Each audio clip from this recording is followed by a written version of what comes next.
Turkish Airlines presents Business Africa.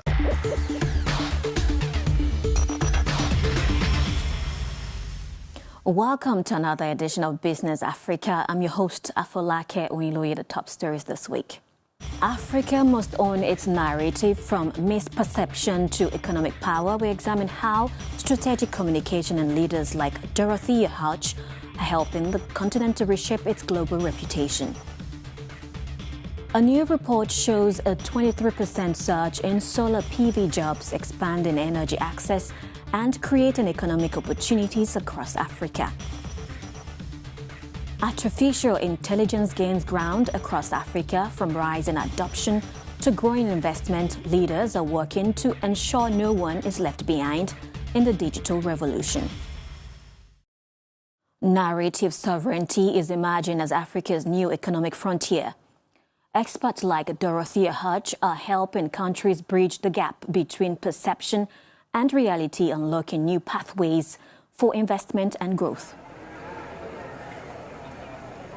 In the global marketplace, a reputation isn't just an image, it's a bill to be paid. Because of outdated narratives of instability, African nations are often perceived as high risk by global credit agencies, costing the continent billions of dollars annually in inflated borrowing costs, money that should be building schools and hospitals. But some are successfully rewriting the script. Take Rwanda and its signature projects like the Kigali International Finance Center, or KIFC. Once defined by a history of conflict, this small East African country has strategically pivoted to become a premier financial hub. By implementing world-class regulatory frameworks and transparency standards aligned with the OECD, the KIFC isn't just asking for trust, it's engineering it.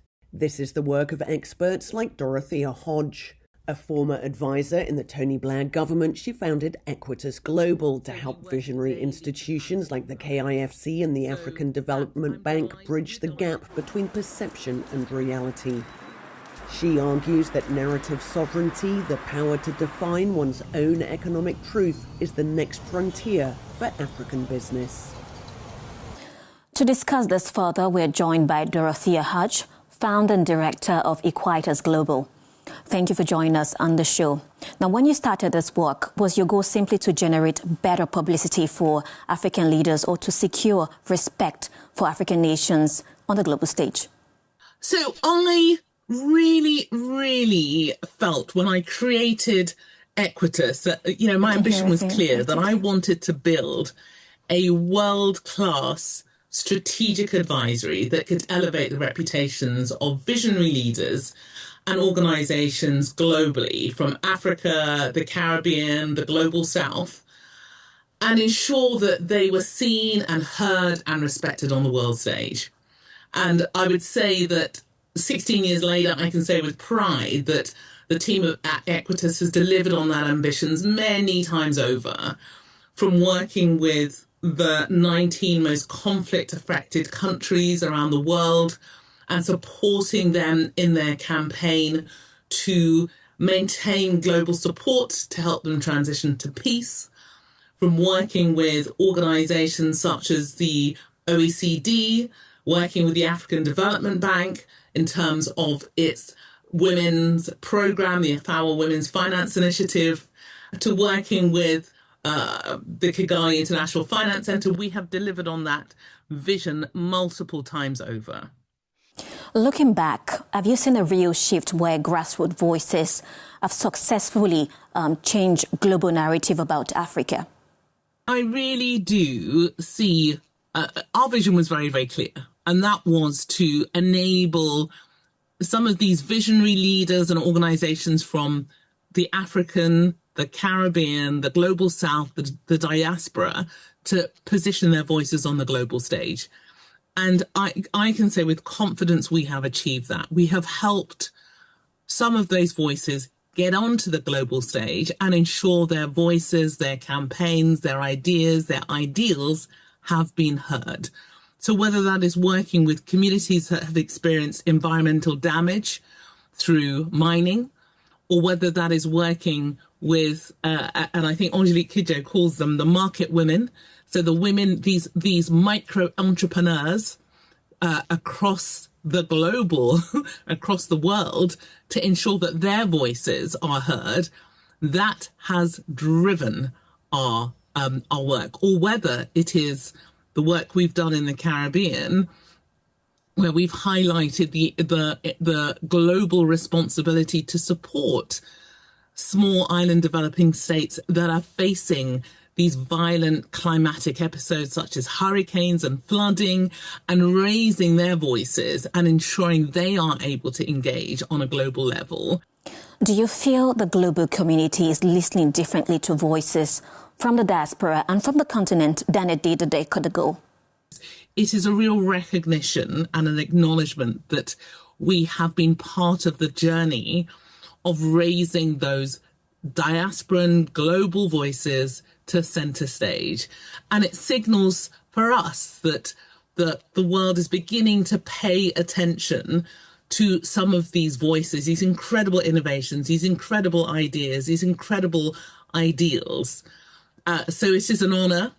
But the work has only just started from my perspective, because until we have supported countries to help raise people's lives out of poverty, until every child has access to water, clean water, education, healthcare, our work is not done.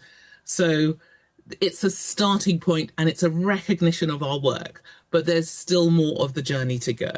Thank you very much for those insights. Thank you so much. Thank you. Africa is emerging as a global hotspot for solar energy jobs, with employment in the sector set to grow by 23%. This growth is being driven by rising investment and the rapid expansion of off-grid solutions. In 2025, Africa is leading global growth in solar energy jobs. According to the International Energy Agency, employment in solar photovoltaic, or PV, is expected to rise by 23% across the continent, even though Africa currently accounts for only 3% of global solar jobs. This surge is being driven not only by large-scale plants, but also by off-grid solutions reaching homes and small businesses. With investor support, companies like Neuro have built microgrids, including a 1.3 megawatt system in the DRC, and continue to expand. The addition of solar energy has allowed the company to offer an ecological energy solution to the local population, who had already had several years of inaccessibility to energy. And thanks to this, Nuru has helped to transform lives, but also businesses in the local community. Ojebulo from Nigeria says financial backers were initially hard to find. They needed to be convinced they were investing in a good business model. There was a perception that needed to be broken, which we had to do. That difficulty was there, but a good thing was that we had a lot of early backers who believe that the solar industry will become what it is today, right? Which is there'll be a lot of investment in the space, there'll be advancements in technology, and also the reduction in cost as a result of it. Across Africa, this solar boom is creating a wide variety of jobs, from installation and maintenance to sales and logistics. Globally, solar PV has become the largest employer in the electricity sector, with about 5 million workers in 2024. Artificial intelligence is gaining ground across Africa, with the market projected to reach $16.5 billion by 2030, according to MasterCard. Experts warn that the digital divide could widen unless access, skills and infrastructure keep pace. Across Africa, artificial intelligence is moving from promise to reality. The continent's AI market, valued at about $4.9 billion in 2025, is projected to reach $16.5 billion by 2030, growing at roughly 27% per year, while around 40% of African organizations have already begun using or testing generative AI. The key question now, can Africa scale AI without deepening existing inequalities? You can see the importance of the balancing the opportunities of AI and the risk of widening inequalities gap.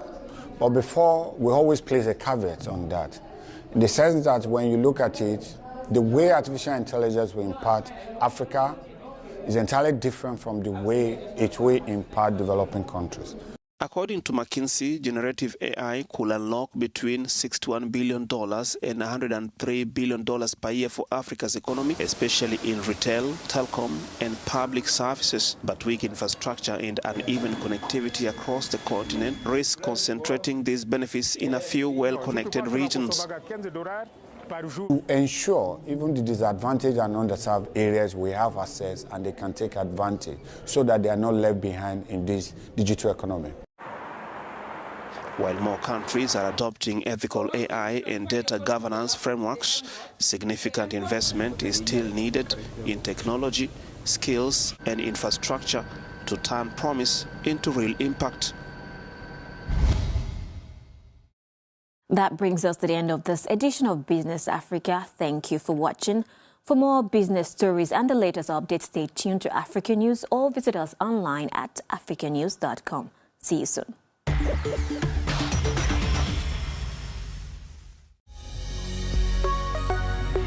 Business Africa was presented by Turkish Airlines.